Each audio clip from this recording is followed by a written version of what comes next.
মৃত্যুর ফেরেশতা এগিয়ে আসে, এক পা, তারপর আরেক পা। ইবলিশ শ্বাস নিতে ভুলে যায়। এই মুখ সে বহুবার দেখেছে, কিন্তু কখনো নিজের জন্য নয়। আর ঠিক তখনই তার মনে পড়ে যায় সেই আদেশের কথা, একটি সিজদা, শুধু একটি সিজদা, একটি মুহূর্ত যেখানে সে চাইলে আজ এখানে থাকত না। মৃত্যুর ফেরেশতার চোখে কোনো দয়া নেই, শুধু আদেশ। ইবলিশের ভিতর থেকে বেরিয়ে আসে একটিই চিন্তা, যা তাকে অনেক পিছনের অতীতে নিয়ে যায়। সবকিছু কি ওই এক সিদ্ধান্ত থেকেই শুরু হয়েছিল? আর ঠিক সেখানেই সময় থেমে যায়। আসমানে এক নতুন নীরবতা নামে। মাটি দিয়ে গড়া এক দেহ পড়ে আছে, নিশ্চল, প্রাণহীন। তারপর আদেশ আসে, রূহ প্রবেশ করে। এই প্রথম এক সৃষ্টি চোখ মেলে তাকায়। তার নাম আদম। আদেশ করা হয়, সিজদা করো। এটা ইবাদত নয়, এটা পরীক্ষা। ফেরেশতারা এক মুহূর্তও দেরি করে না। তারা জানে আদেশ মানাই তাদের পরিচয়। সবাই নত হয়, কিন্তু একজন নড়ে না, ইবলিস। তার চারপাশে সবাই সিজদায়, আর সে দাঁড়িয়ে। তার ভিতরে আগুন জ্বলে ওঠে। এই আগুন সৃষ্টি থেকে নয়, এই আগুন অহংকার থেকে। সে নিজের দিকে তাকায়, আগুন থেকে সৃষ্টি, হাজার বছরের ইবাদত। তারপর সে তাকায় আদমের দিকে। আদম মাটি থেকে তৈরি, আর তখনই সে বলে ফেলে, আমি তার চেয়ে শ্রেষ্ঠ। এই একটি বাক্য আসমান কাঁপিয়ে দেয়। এই একটি বাক্যেই তার সব ইবাদত ছাই হয়ে যায়। আলো সরে যায়, নৈকট্য ভেঙে যায়, সম্মান বদলে যায় অভিশাপে। কিন্তু এখানেই শেষ নয়। সে মাথা নত করে না, সে অনুতপ্ত হয় না, বরং সে চায় সময়। সময় যেন সে প্রমাণ করতে পারে এই সিজদা তার প্রাপ্য ছিল না। আর ঠিক তখনই অন্ধকারে জন্ম নেয় এক ভয়ঙ্কর সিদ্ধান্ত, মানুষকে নামাতে হবে, যেভাবেই হোক। আসমান নীরব, ইবলিশ একা দাঁড়িয়ে। এই মুহূর্তে চাইলে সে মাথা নত করতে পারত, চাইলে একটি কথাই যথেষ্ট ছিল, ক্ষমা চাই। কিন্তু সে তা বলে না, বরং সে তাকিয়ে থাকে। চোখে অনুশোচনা নয়, সে থাকে অহংকার নিয়ে। তারপর সে বলে, আমাকে সময় দাও। এই বাক্যে কান্না নেই, ভয় নেই, আছে পরিকল্পনা। সে জানে শাস্তি আসবেই, কিন্তু সে চায় তার আগে একটি সুযোগ নিজেকে প্রমাণ করার। তারপর সে এগিয়ে আসে আর উচ্চারণ করে সেই শপথ, আমি মানুষকে পথভ্রষ্ট করব। ওরা যেখানে নিরাপদ ভাববে, আমি সেখানেই থাকব। আমি তাদের ভালোকে প্রশ্ন করাবো, ভুলকে সহজ বানাবো, তওবাকে পিছিয়ে দেব। সে থামে, তারপর শেষ কথাটা বলে, আমি দেখাবো এই সৃষ্টি যোগ্য নয়। আসমান কেঁপে ওঠে, আদেশ আসে, তুমি ডাকবে, তারা চাইলে আসবে, কিন্তু মনে রেখো, তুমি কাউকে টানতে পারবে না। এই এক লাইনে ইবলিশের সীমা ঠিক হয়ে যায়। সে হাসে, কারণ সে জানে মানুষকে টানার দরকার নেই, মানুষ নিজেরাই এগিয়ে আসে। আর ঠিক সেই মুহূর্ত থেকেই শুরু হয় ইতিহাসের সবচেয়ে নীরব যুদ্ধ। আর এই যুদ্ধের প্রথম পরীক্ষা জান্নাতেই হয়েছিল। জান্নাতে কোনো অন্ধকার ছিল না, কিন্তু সেদিন একটা চিন্তা ঢুকে পড়েছিল। আদম ও হাওয়া নিরাপদ ছিলেন, ভয় শব্দটাই সেখানে অচেনা। শুধু একটাই নির্দেশ ছিল, একটা গাছ, শুধু এইটুকু। ইবলিশ কাছে এলো না, দূরে থেকেই কথা বলল, কারণ সে জানত নিষেধ ভাঙাতে জোর লাগে না, সন্দেহই যথেষ্ট। সে বলল না, খাও। সে প্রশ্ন করল, তোমরা কি নিশ্চিত এই নিষেধটা তোমাদের জন্য? এই প্রশ্নে কোনো মিথ্যা ছিল না, কিন্তু সত্যও ছিল না। সে আবার বলল, হয়তো এটা তোমাদের সীমা নয়, হয়তো এটা তোমাদের পরীক্ষা। শব্দগুলো নরম ছিল, কিন্তু কাজ করছিল গভীরে। নিষেধ ভয় ছিল না, আর নিষেধ হয়ে গেল কৌতূহল। তারপর ইবলিশ বলল সবচেয়ে ভয়ঙ্কর কথাটা, আমি তো তোমাদের শত্রু নই। এই কথাটাই সবকিছু বদলে দিল। এক মুহূর্তের সিদ্ধান্ত, একটা ভুল। কিন্তু এখানেই গল্পটা আলাদা। আদম থামলেন, লুকালেন না, দোষ চাপালেন না, তিনি ফিরে তাকালেন তার রবের দিকে।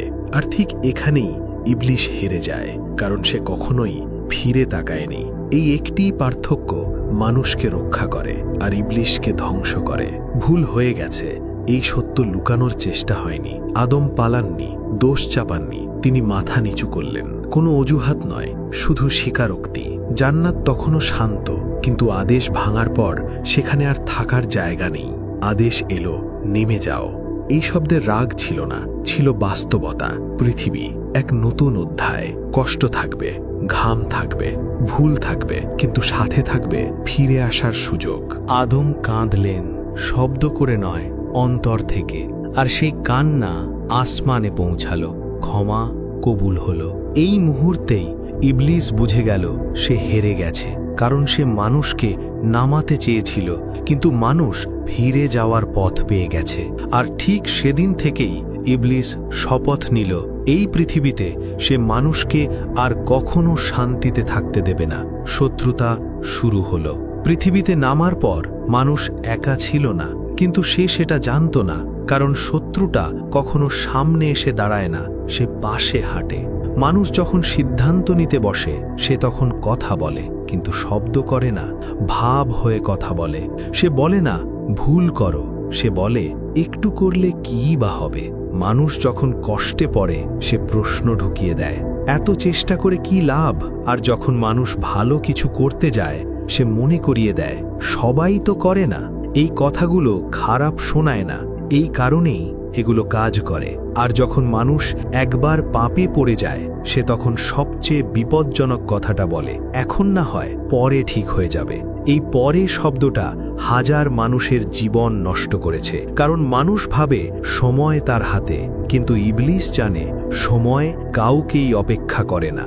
সে মানুষকে আগুনের দিকে ঠেলে দেয় না, সে মানুষকে ধীরে ধীরে রাস্তা বদলাতে শেখায়, একটু ডানে একটু বামে, এতটাই ধীরে যে মানুষ বুঝতেই পারে না সে আর আগের জায়গায় নেই। আর সবচেয়ে ভয়ঙ্কর বিষয়, মানুষ ভাবে এই সিদ্ধান্তগুলো তার নিজের। ইবলিস হেসে থাকে, কারণ তার সবচেয়ে বড় জয় এই বিশ্বাসটাই। যুদ্ধটা বাইরে নয়, যুদ্ধটা মানুষের ভেতরে। ইবলিস মানুষকে পাপ করাতে ভয় পায় না, সে এতে অভ্যস্ত। মানুষের পতন তার কাছে নতুন কিছু নয়, কিন্তু একটা মুহূর্ত আছে যেটাকে সে সবচেয়ে ভয় পায়, মৃত্যুর ঠিক আগের মুহূর্ত। কারণ তখন ফিস ফিস কাজ করে না। মানুষ যখন শেষ শ্বাস নিচ্ছে তখন আর পরে বলে কিছু থাকে না। ইবলিস সেটা জানে, সে দেখেছে অসংখ্য মানুষ শেষ মুহূর্তে সব কিছু ছেড়ে ফিরে তাকিয়েছে, ভাঙা কণ্ঠে, ভেজা চোখে। আর সেই একটি মাত্র ফিরে তাকানো তার হাজার বছরের পরিশ্রম ধ্বংস করে দেয়। এই কারণেই সে শেষ মুহূর্তটাকে দখল করতে যায়। সে তখন কাছে আসে আর ফিসফিস করে, এখন দেরি হয়ে গেছে, এই ভুলের ক্ষমা নেই, তুমি তো এমনই ছিলে।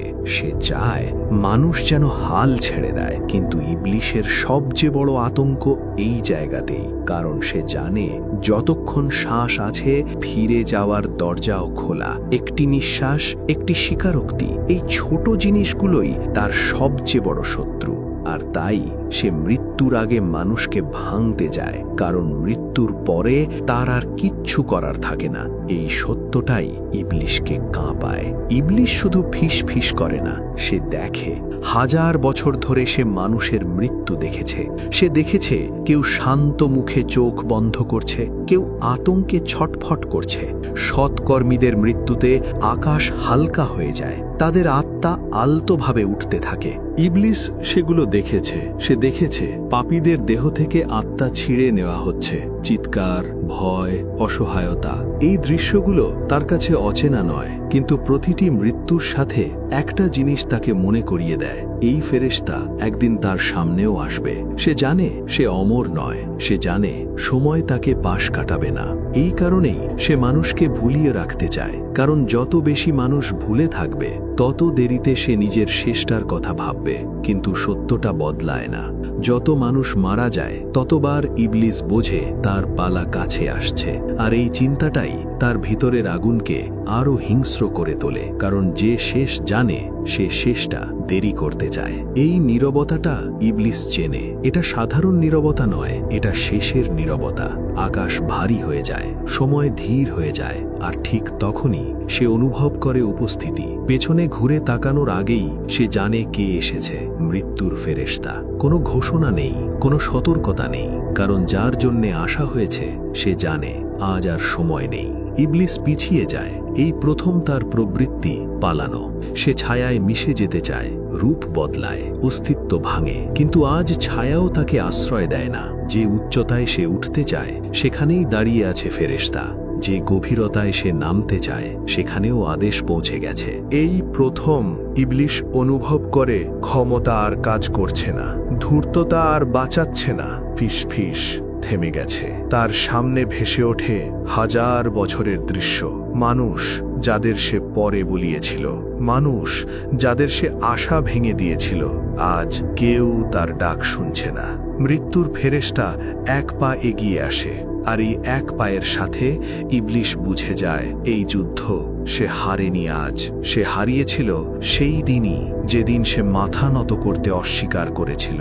এখন শুধু রায় বাকি। মৃত্যুর ফেরেশতা থামে না, কারণ আজ আর সময়ের দরকার নেই। ইবলিশ কিছু বলতে চায়, কিন্তু শব্দ আসে না। যে কণ্ঠস্বর যুগ যুগ ধরে অন্যদের মনে সন্দেহ ঢুকিয়েছিল, আজ সেই কণ্ঠস্বর নিজেই নিশ্চুপ। তার আত্মা টেনে নেওয়া হয় রুক্ষভাবে, নিঃসন্দেহে। এই যন্ত্রণায় কোনো অবিচার নেই, কারণ এই পথ সে নিজেই বেছে নিয়েছিল। তারপর আসে সেই দৃশ্য যেখানে সব মিথ্যা খুলে যায়। তার অনুসারীরা সামনে দাঁড়িয়ে, যাদের সে বলেছিল আমার পথে এসো, এখানে স্বাধীনতা আছে, আজ তারা শৃঙ্খলে বাঁধা।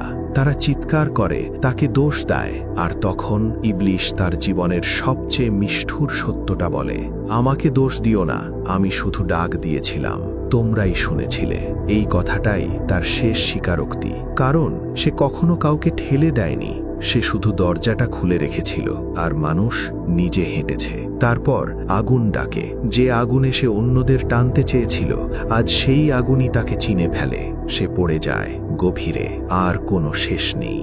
কিন্তু গল্প এখানেই শেষ নয়, কারণ এই গল্প ইবলিসের পরাজয়ের নয়, এই গল্প মানুষের পছন্দের। যে পছন্দ বলে পরে, আর যে পছন্দ বলে এখনই ফিরে যাই। অহংকার এক মুহূর্তে সব শেষ করে, আর তাওবা এক মুহূর্তেই সব বাঁচিয়ে দেয়। এই ভিডিওটা যদি আপনার মনে ভয় আর উপলব্ধি দুটোই জাগিয়ে তোলে, তাহলে এখানেই শেষ করবেন না, লাইক দিন। এতে আপনি শুধু সমর্থনই দিচ্ছেন না, বরং সত্য ছড়ানোর সওয়াবে অংশ নিচ্ছেন। কমেন্ট করুন, একটি কথাও হতে পারে কারোর হৃদয়ে হেদায়েতের শুরু। আর অবশ্যই শেয়ার করুন, কারণ একজন মানুষকে শয়তানের ধোঁকা থেকে সতর্ক করা সাধারণ কাজ নয়, এটা চলমান সওয়াব। হয়তো আপনি জানবেন না কবে কাকে কিভাবে উপকার হলো, কিন্তু আল্লাহ জানেন, আর তিনি সওয়াব লিখে রাখেন। ভুলবেন না, সত্য পৌঁছানো ইবাদত, আর সেই ইবাদতের দরজা এখনই খোলা।